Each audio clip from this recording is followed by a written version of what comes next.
Hi, good morning, you guys. How is everybody? Oops, there's my water. Holy crap.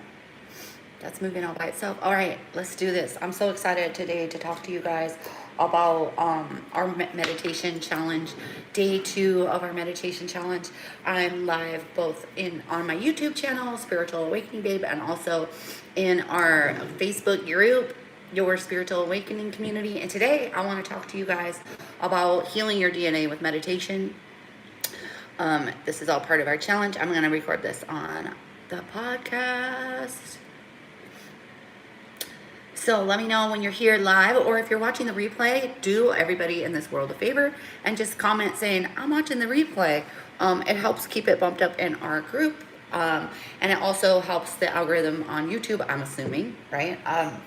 So that way more people will see this and more people will find peace in their life, right? So I'm also recording this for the Craving Consciousness podcast, How to Heal Your DNA with Meditation. You guys, I'm going to nerd yourself out. I'm going to nerd you out. Yay, Lydia made it to the live. Hey, Janine. I see a bunch of you on here, but it's being weird, probably because I'm live in so many different places and recording for the podcast. So, are you guys ready to get nerdy with me about what happens? Like, we talked a little bit about what happens with meditation yesterday in yesterday's challenge, and it's also on my YouTube channel if you haven't seen that.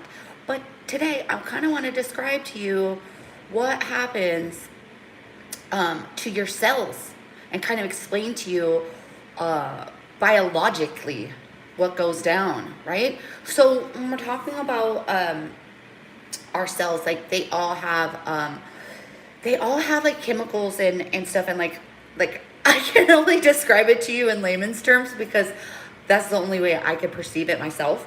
But what happens is like your cells release stress hormones, right? And your cells release all these different types of hormones, right? Depending on where they're at in your body, right? So you can have like your heart, or like your pineal gland is one of the ones that I wanted to talk about today, your third eye, releases like all these different types of hormones. And what ends up happening on your daily life, right? Like most of you guys, I don't know, how many of you guys don't meditate? Like how many of you guys do not have a meditation practice? Maybe you've tried it once or twice. But these types of people that do not, cortisol, stress hormone, thanks Lydia. If you do not meditate, these types of hormones are building up in your system, right? So if your mind doesn't work right, then your body's not working right, right? So if you're not getting to that sweet spot, then you're building up dis-ease, right? Dis-ease hormones in your body. I've been doing a lot of studying because you guys know I am the energy nerd. I am like the quantum geek out here, and I'm always learning more about what scientifically happens.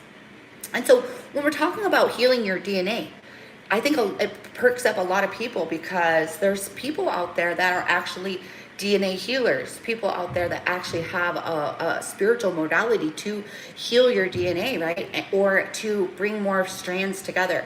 Because essentially what your DNA is it is information. It's coded information. And remember how I was talking to you guys about, if a tree falls and there's no one there to listen, does it make a sound? And I get you guys really riled up with that one. But that is kind of my point, is like, if there's no ear, then there can be no perceiver, right? Did it make a sound? There was no one there to perceive the sound. So therefore, no one would ever know if it made a sound because there wasn't anybody there to perceive. And this is what we talk about when we're talking about your DNA. The more healthy your DNA is, the more activated your DNA is, the more you're able to perceive. Does that make sense?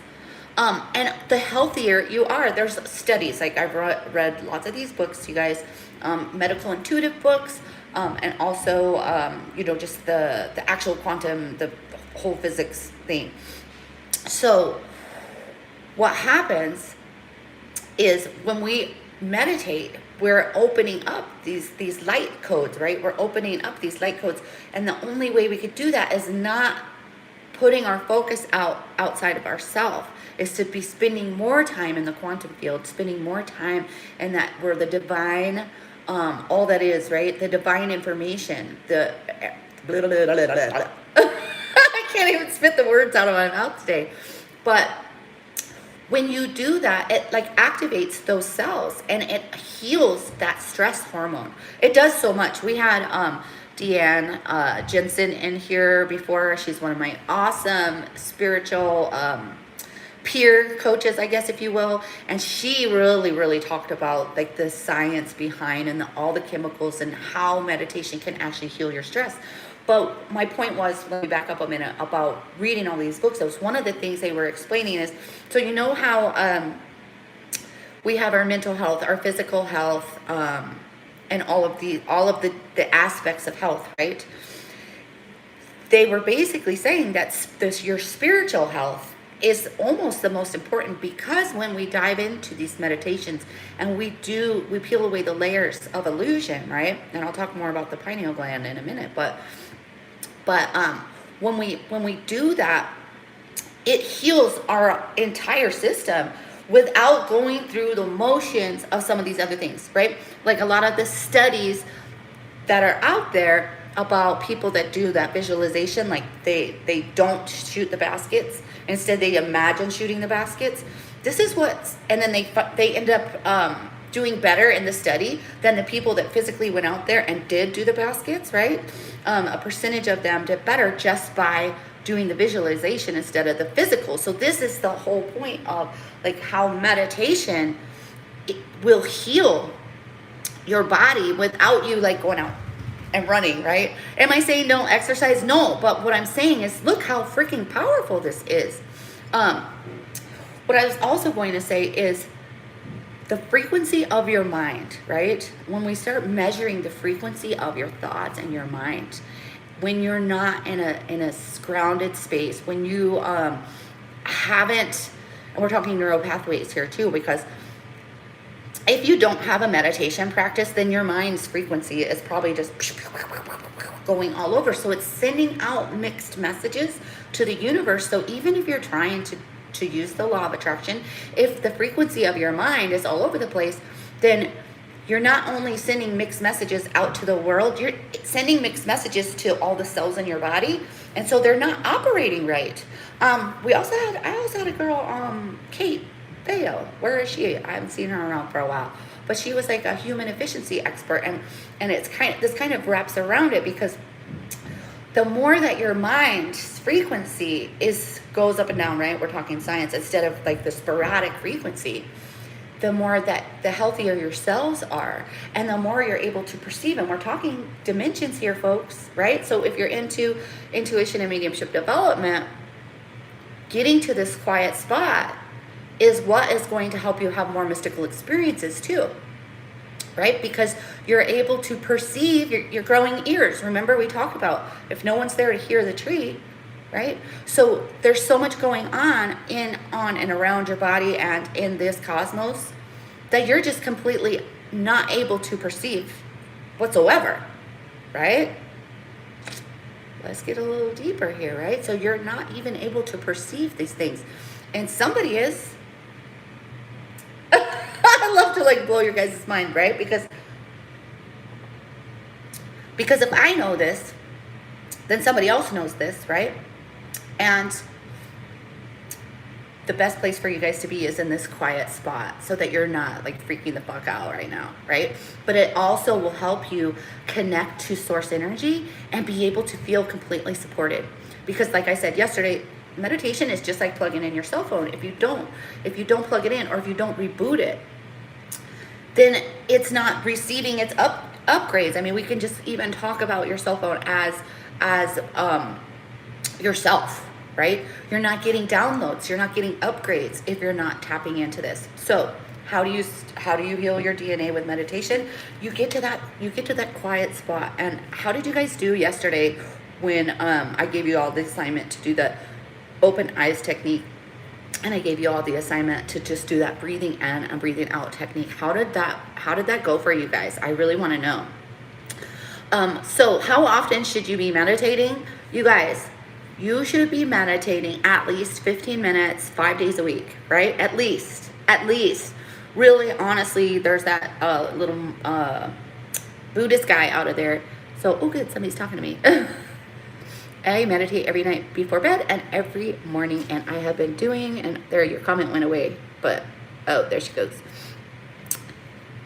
Yeah, see, so she's saying she's been doing it for 2 weeks, Crystal, on YouTube, and she's picked up on it, and it feels great, doesn't it? Like, it totally will change who you actually are, who you believe yourself to be, and what you're able to receive, right?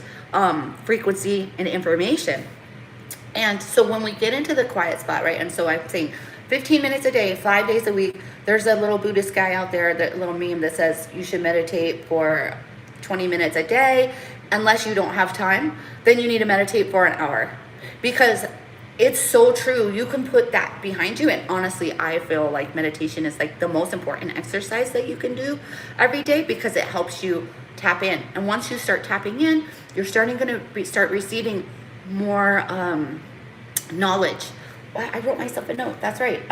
So once your third eye is activated, it will change your view of what reality is, because your view of what reality is, especially right now with the world being a little bit crazy, is you're looking outside of yourself and you're seeing a complete freaking illusion, and it's just people acting out on what they believe to be true, right? But once you are able to exercise this third eye, and I want to talk more about that tomorrow, your perception of reality completely changes, and you're able to receive so much more higher frequency information. 15 minutes a day, 5 days a week. I just did a spirit animal, and there's so many different types of meditation. Yes, there's so many different types. So thanks for bringing that up, Crystal. Like yesterday I was saying, I really recommend that silent meditation, because this is what's going to get you more in connected with yourself, more familiar with who you really are and what thoughts are really running through your mind, right? But another great one is, if you guys want to Google this, or we could share, I'll maybe share one in our group, Your Spiritual Awakening Community on Facebook, is like Peruvian throat singing. That'll really get you into there. So if you can listen to something that has that type of frequency that just goes on and on, or Pam, if she's still watching live, what was the little horn that she told us about? If she's there, maybe she could drop it in the comments. There's that little horn. Anything that has a rhythm, right? So drumming is really great. Shamanic drumming is really great to listen to. And then the Peruvian throat singing, and then whatever Pam's maybe hopefully typing in the comments, I forgot what it was called. It's like that little long horn that makes a weird noise. This does something to your brain, and it helps move the logic out of the way. Some of the other guided meditations, like, you guys go do what you want to do, because I have like guided meditations in the free library on my website, brandaleen.com/library. But and listen to those. Like, if you're wanting to meet your spirit guide and stuff, obviously you're going to want to have a guided meditation to kind of guide you to the means to the end of what that meditation's about. Like somebody was just saying, they listened to a spirit animal one. But when we're really wanting to heal our DNA, we're wanting to allow the brain waves to slow down into that beta delta state, right? Which I'm not sure, I don't have it in front of me, but that's how you heal your DNA. And you do become a different person. Remember, we were saying yesterday, where your focus goes is where your energy goes. So the more that you're not focused and you're just floating around in that sweet spot, the more that your body has time to heal, right? And the more that your DNA gets activated. There's so much more to who you are and what your capabilities are when you start tapping into that beautiful, sweet blank spot. So I hope you guys love this training on how to heal your DNA by meditating. I'm going to stop this recording. Okay. Stop podcast recording. So you guys, I hope you've been loving this. Tomorrow we're going to talk more about your third eye and what happens with meditation, right? I think you're thinking of dig it. Yeah. Thank you, Deborah. It's a whatever it's called, a didgeridoo. Didgeridoo, I think is how you say it. And yes, that's what I was thinking. So I'm sending you guys all love. I'll be back here live tomorrow with day 3 of our meditation challenge. I hope you guys are super geeking out with me on this, because I am. And so, yeah, didgeridoo. So I'll post a couple of guided meditations. I'll go grab them off of YouTube and throw them into our group so you guys can practice with them today.